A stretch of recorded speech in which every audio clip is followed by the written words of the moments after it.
Assalamualaikum warahmatullahi wabarakatuh. My name is Sabiq Fauzy Abdurrozzaq, and today we will be discussing about a poem entitled "My Love Has Stood a Loaded Gun" by Emily Dickinson. Today I will examining this poem using feminist criticism theory, and the title of my analysis is "Woman and the Pent-Up Rage." Before I begin my presentation, I would like to present a disclaimer. You know, as you can see, I am a male. I am a man. So, and I will be discussing about feminism. So, if something I say is incorrect or not entirely accurate, I am terribly sorry because I'm man and I do not have a female perspective. But alas, let's carry on. What is feminism theory? Feminism theory is a school of literature criticism with strong emphasis on feminine on female point of view. So the we look literature work through the lens of female or a feminine point of view. So the school of thought seeks to analyze and describe the way in which literature portrays the narrative of male domination, you know, by exploring the economic and social, political, and psychological force embedded within the literature.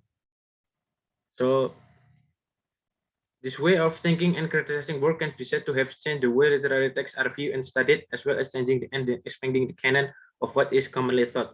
So before the feminism movement began, women are known for their literature, even to the point that some women works are looked down upon.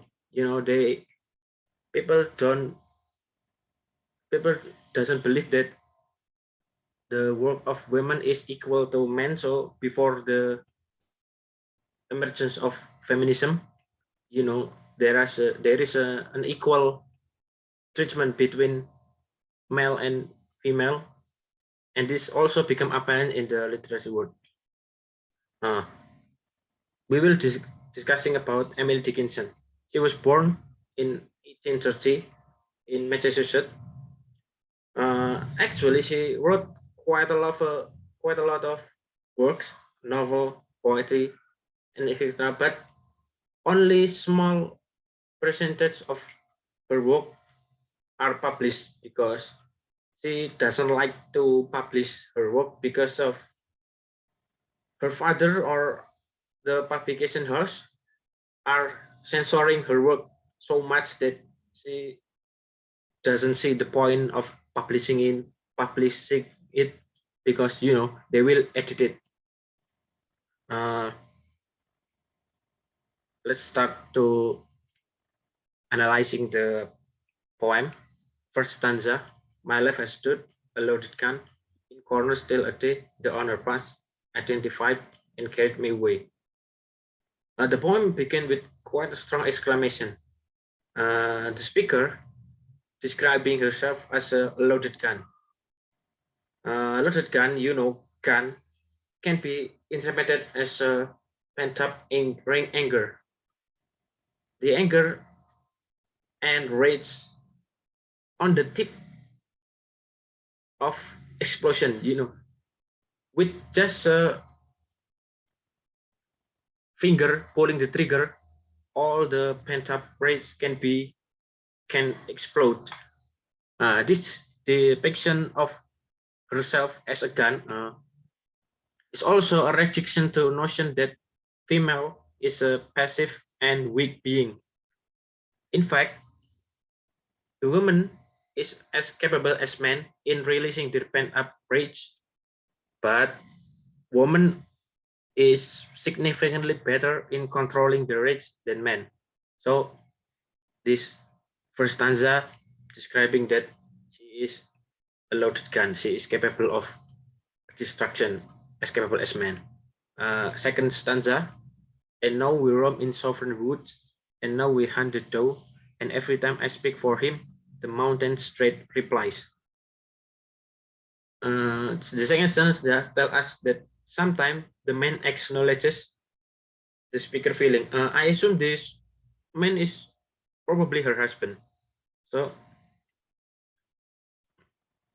the man sometimes acknowledge the speaker's feeling, but this doesn't mean that the man appreciates the speaker's feeling, because when the speaker expresses her feeling, she met with equal, if not stronger, response.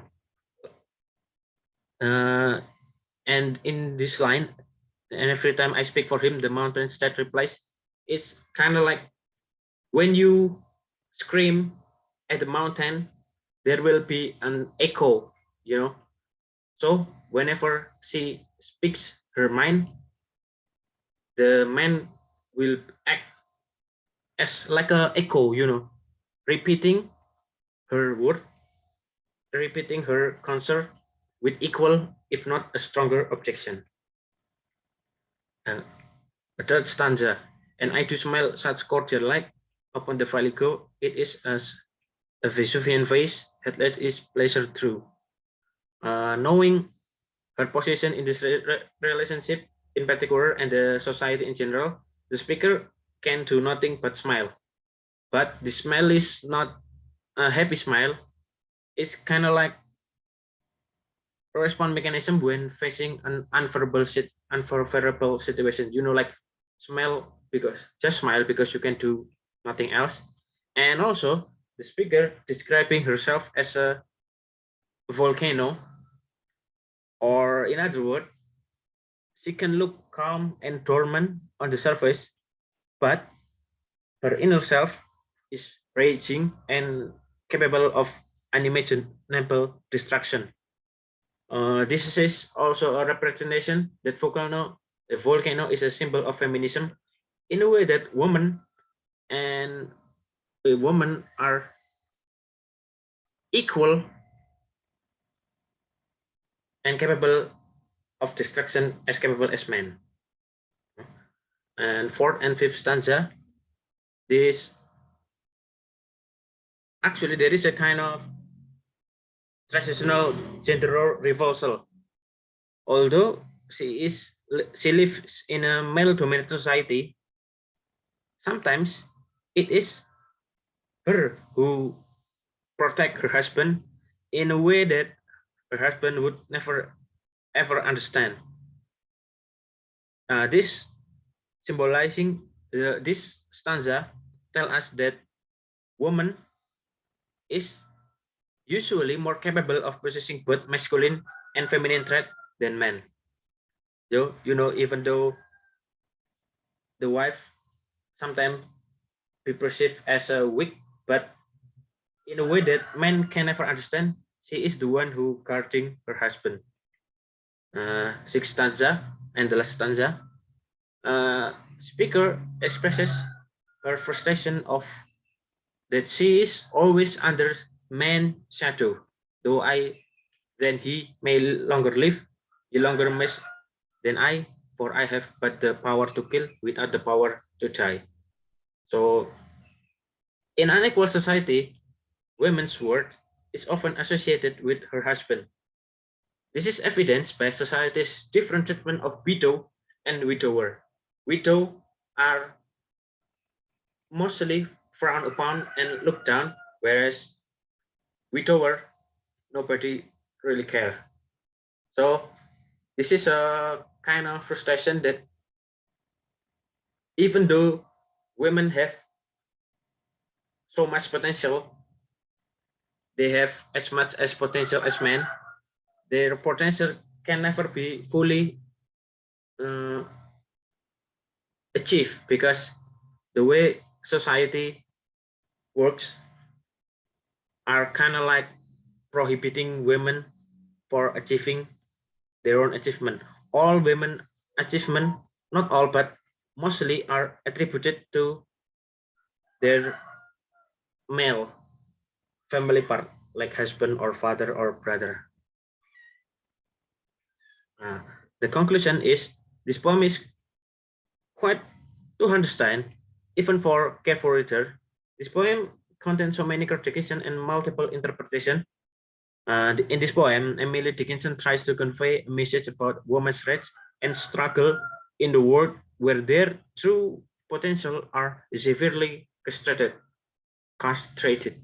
Dickinson basically suggests that woman's true power is lie dormant and bewildered by her master.